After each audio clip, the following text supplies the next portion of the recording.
Well, hello everyone. This is KP the Math G, ready to do another calculus problem. We are in part 2 of trigonometric substitution. We have 3 forms. There is so much on this board. I know it is quite cluttered up, and well, I need to have everything up here that I need to have, and allow me to do this real quick so I can separate this so you can see the separation there. Alright, yeah, give me that little second there. I appreciate that. But anyway, it started with, you have to start with the trigonometric identities. These are the Pythagorean identities. A squared plus b squared equals c squared, so on. Alright, sine squared plus cosine squared is 1.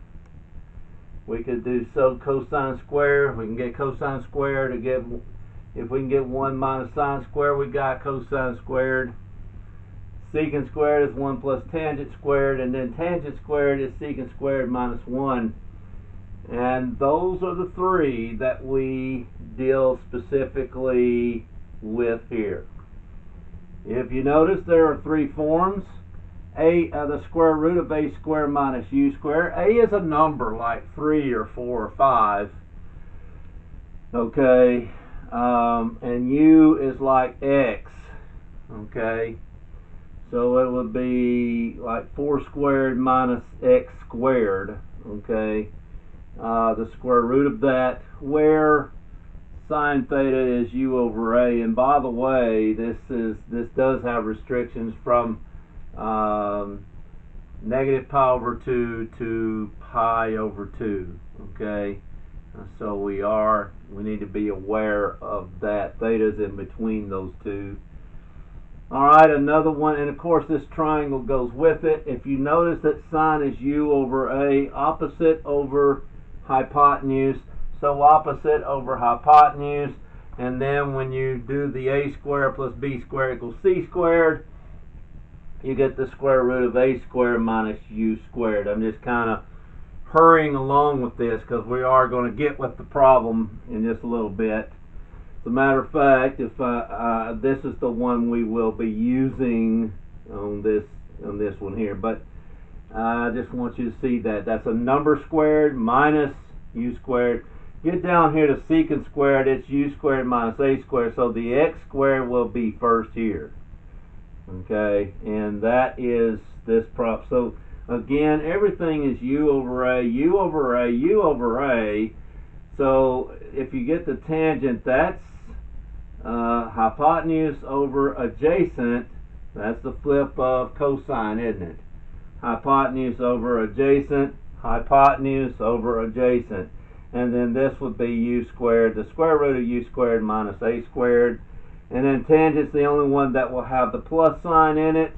So you will immediately, more immediately see this pattern very quickly. But again, opposite over adjacent, opposite over adjacent. Notice that a and u are not always in the same position simply because you have sine is opposite over hypotenuse, opposite over hypotenuse.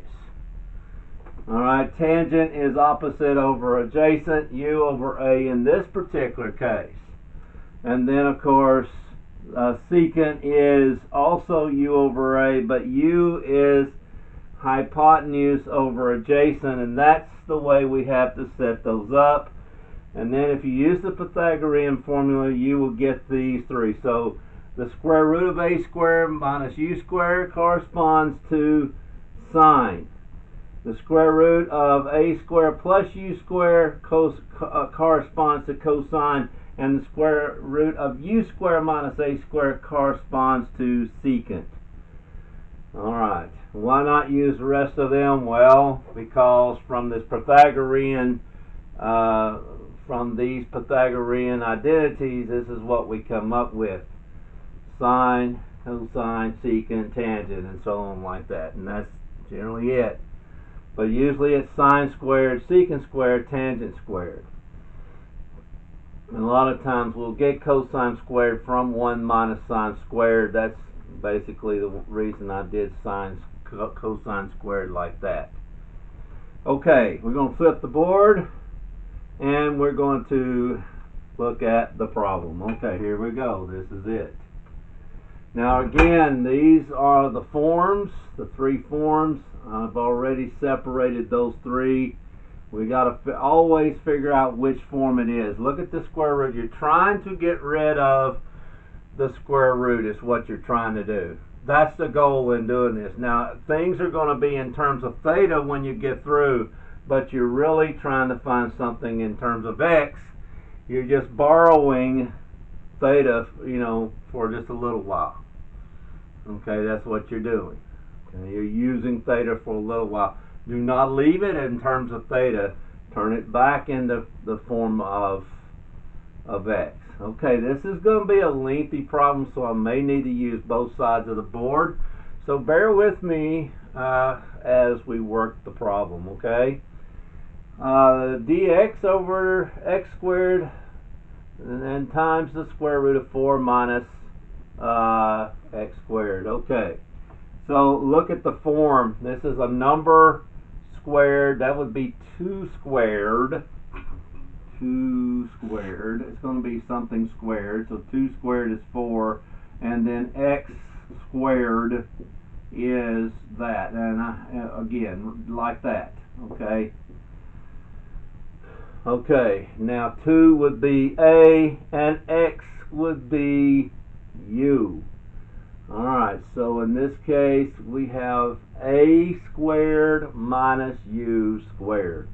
Had this been x squared minus 4, we would have used this one here. We don't have a plus one, so we can't use tangent.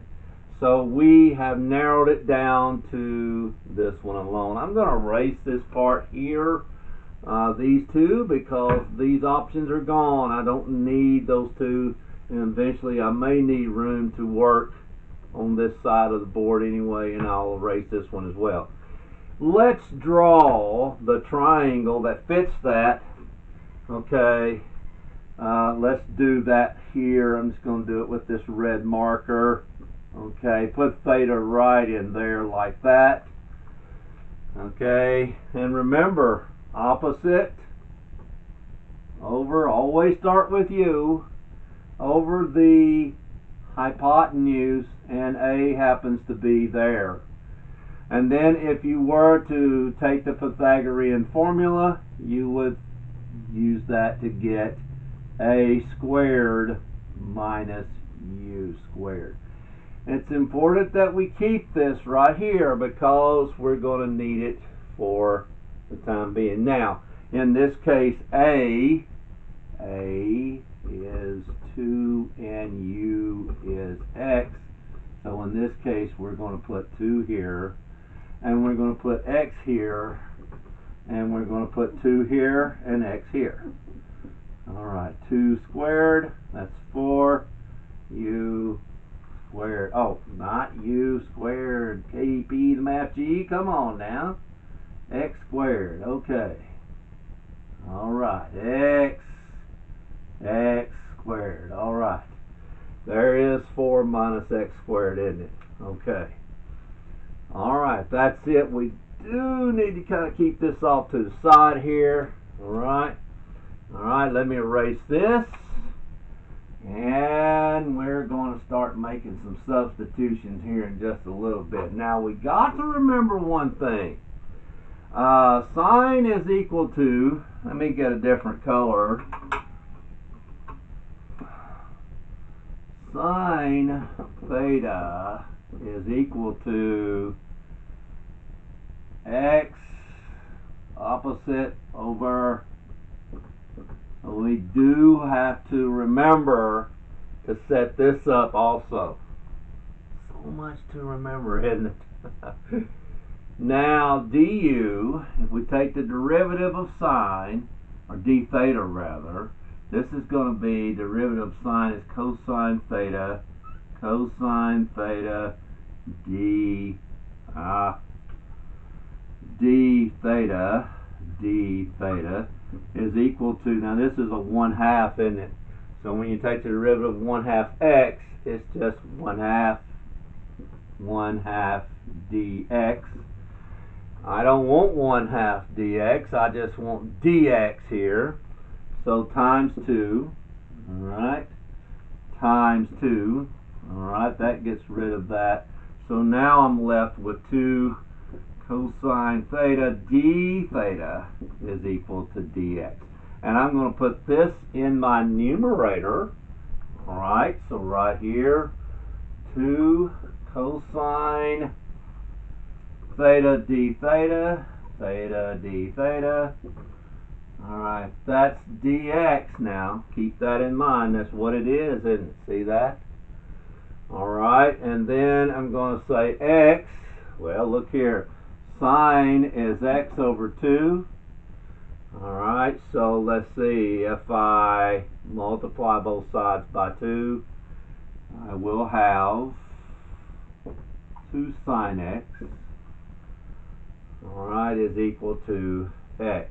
Alright, so 2 sine theta is equal to x, but I'm squaring that, so 2 sine theta is x, and I'm going to square x.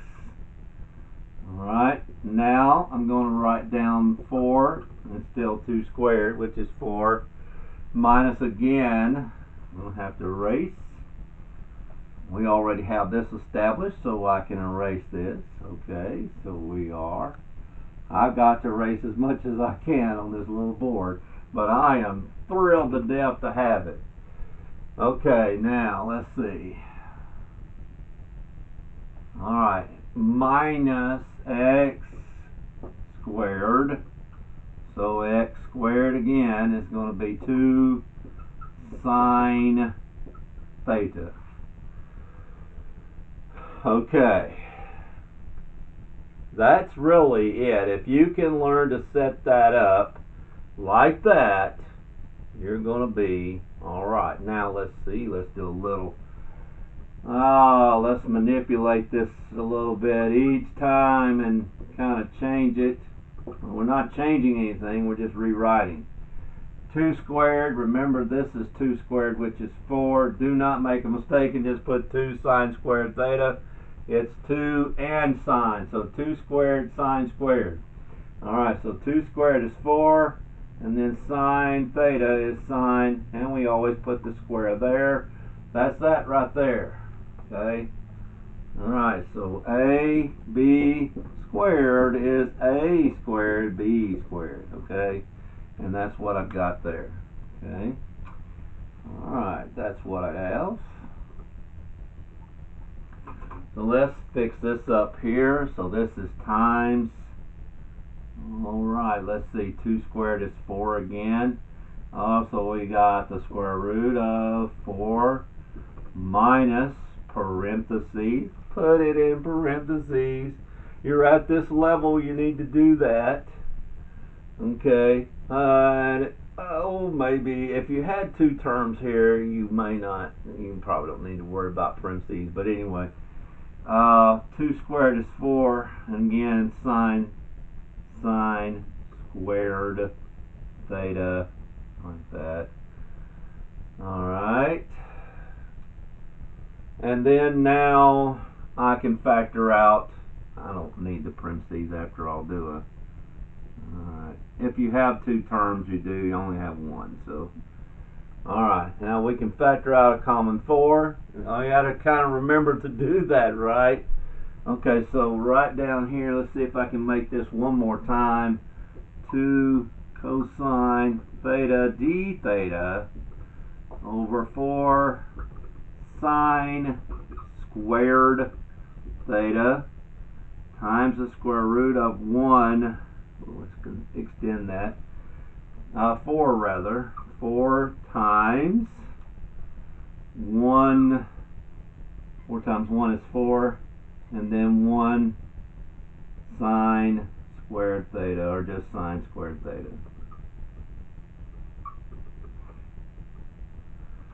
Now, we have an identity for 1 minus sine squared theta. What is that? Yeah, it is. It's cosine squared. Let's flip the board over. Remember, 1 minus sine squared theta is cosine squared theta. Okay, so that's where we're getting that from. So let's kind of see. We'll know how much more room I'm going to have on this side of the board. I'm integrating again. Ooh, that's way too long. All right, integrating 2 cosine theta d theta. Somebody may ask, why not just go ahead and put the 2 on the outside? You'll see in just a little bit. Okay, this is 4 sine squared theta, all right, times the square root of 4. Well, the square root of 4, this is like a square b squared, isn't it? It's just equal to ab, isn't it? Okay, all right. This is A, this is B. Alright, so this actually I could leave the 4 there. So for right now I will. So 4 times, now 1 minus sine squared theta is cosine squared theta. There it is, like that. Okay. Alright, now I have this principle to follow up with. A lot of this is from here on out arithmetic. If you can see, you notice that, don't you? Alright, 2 cosine theta d theta. Now 4 sine square theta times, now what is this? This is the square root of 4 is 2. Alright, and the square root of cosine squared is just cosine theta. Theta, okay, like that. Alright, now we are getting there. 2 times 4, I'm just going to save a step. 4 times 2 is 8. So now I've got 2 over 8 right here. Alright, now notice that the cosine thetas will divide out. So now 2 over 8, which is 1/4, and now I can put the 1/4 on the outside. Alright, this is now d theta, or 1 over sine squared theta d theta. Now we got to remember that there's an identity for 1 over sine squared, and that's cosecant squared, isn't it? So this is equal to 1/4. Now this is cosecant squared theta d theta. Alright, we are almost there. Alright, so 1/4. I might need a little more room here. Well, I may have to flip the board over. It's okay.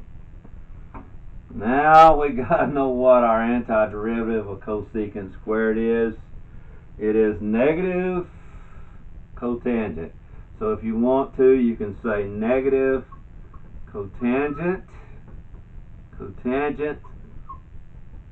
theta.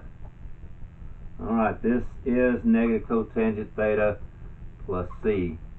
Alright, now I can put the negative on the outside and make this 1/4 times negative anything is just negative 1/4. So we can just put the negative on the outside here. Okay, I hope that doesn't confuse anybody. Alright, that's a negative 1/4 right there. Now, the reason for this. What is cotangent theta? We know that tangent theta is equal to y, or opposite over adjacent. So cotangent theta is the reciprocal of tangent, which is adjacent over opposite, isn't it? Alright, so, okay, adjacent is this. So let's make that, okay, so this is, okay, alright, so this is adjacent here, and opposite is this one. So in place of cotangent, we have to flip it, we got to change this now. Oh boy. Alright, let's do it. I want to keep everything on one side now. I'm going to erase some of this. Alright, like this maybe. Alright, we don't need this anymore. Oh, please bear with me. I appreciate everybody. I really do. And, okay. Alright, right there. We'll leave it like that. Now, okay, so our answer so far is negative 1/4 cotangent theta plus c. Alright, now cotangent happens to be adjacent over opposite. So this is a negative 1/4 adjacent. So that's going to be the square root. 2 squared is 4, so 4 minus x squared over x, okay, plus c. And there it is. Yeah, some people say, well, why can't we multiply the negative 1/4 by c? Well, c is, you can make that c1, but c1 is equal to c, so just leave it at c, and that's alright. But you've got to remember that once you get it down to cotangent theta, you would have to write this. That's why you need to keep your triangle off to the side. And you have to label it correctly, because this is opposite over the hypotenuse. That's in this form here. And then we had to come up with this here. Okay. Alright, we had to put this on the adjacent part of it, right? Because opposite and hypotenuse are already spoken for. So now we just have to put this in the in the adjacent area of section here, right there. Okay, there it is. Had this been, say, tangent theta, we would have had it just flip-flopped around. X over square root of 4 minus x. Had this for some odd reason been cosine, which, no, but had it been cosine, well, it would have been the square root of 4 over x squared over 2. You get what's going on now? Had this been secant, we would have had 2 over the square root of 4 minus x squared. So just depending on what this is right here, this happens to be cotangent, so it is adjacent over opposite, and that's what you had to do here. Alright, and then now plus c, that's it. That's all there is to that right there. Now, this is probably suited for those who are in a regular calculus class, or maybe those who are taking the BC calculus. But if you're doing the AB, this is not a bad thing to look at. Okay, so I mean, this does fit the BC mold here, or regular calculus class. Okay, so just be aware of stuff like that. Okay. This is, by the way, when you think about it, we are doing trigonometric substitution. And once again, 3 forms. Make sure you have the 3 forms.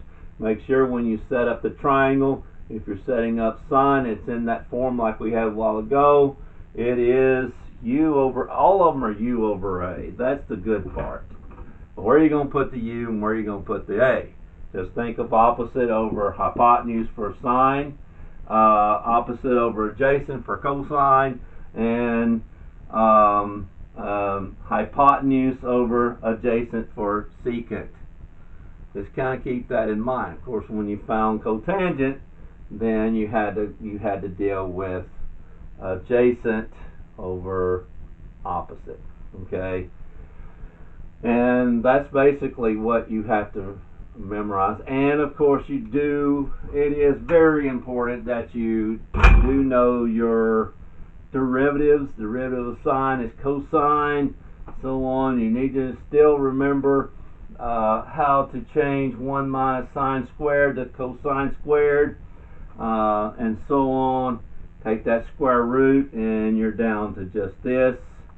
You've got to remember that this identity is cosecant squared, and then the antiderivative of cosecant squared is negative cotangent. Okay, not cotangent squared, negative cotangent. Okay, all right. So that's it.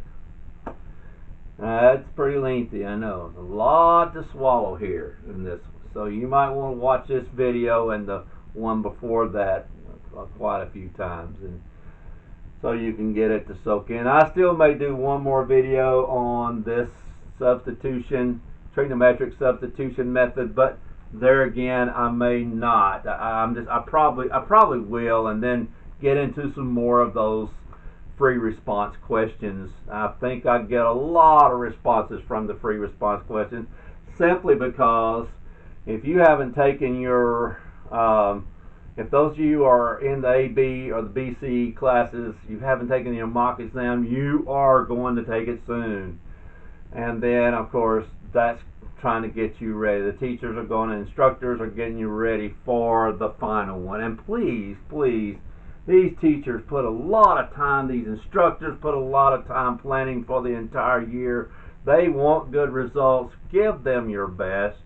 I know you're trying to graduate. I know you're seniors. I know what it was like to be a senior myself once upon a time. So anyway, give your best. Put your best in this. Sprint toward the finish line, okay? And give these teachers your best. And so anyway, that's what my admonition to you is, and I'm trying to give you the best I can give you, pouring out right at this one. I want to say the 109th or the 110th calculus video for you guys. It's for you. It's all for you. Please hit that subscribe button. I love those subscribe. I'm getting more and more of those. And comment if you would like to, and also hit that like button. It really puts a smile on my face, even just thinking about it. Okay, that's all I have for this lesson here. KP, the Math G, signing off. Ladies and gentlemen, have a great day.